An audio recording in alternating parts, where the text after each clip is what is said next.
maalin maalmaha ka mid a markaa rasuulkeenna calayhi salaatu wasalaam oo gurigii xabsa markaa muraad u yeesho soo galay ayuu cumarna eeganayo markaa buu ka soo dabagalay markaa buu yaa rasuul allah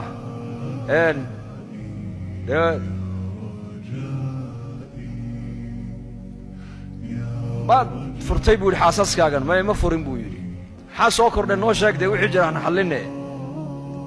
adduunyay ku weydiisteen cumar uu ogyahay in adduunya ay weydiisteen inantiisaa u sheegtay markaa buu nebigu yidhi haa moodha nebigu u aamusay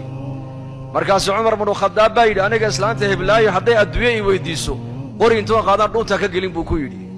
markaasuu nebigu qoslo wuxuu yidhi anigaba xabse iyo kuwa la midii adduunya i weydiisanayaana bal u sheeg buu yidhi iyakana bal u sheeg buu yidhi u sheeg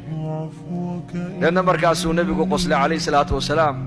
way ka soo baxeen isagii cumar markaa masaajidkii bay soo galeen aayaadkan markaa ku yaalla suuratulaxzaab ee la yidhaha aayaatu takhyiir aayaadka kala doorbidashada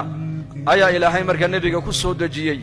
yaa ayuha annabiyu qul liaswaajika in kuntunna turidna alxayaata addunya wa ziinataha fatacaalayni umatickunna wa usarrixkunna saraaxan jamiila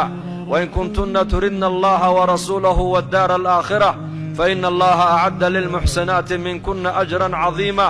aayadahaasaa nebiga markaa dushiisa ku soo degay la leeyahay xaasaskaaga waxaad ku tidhaa adduunyadii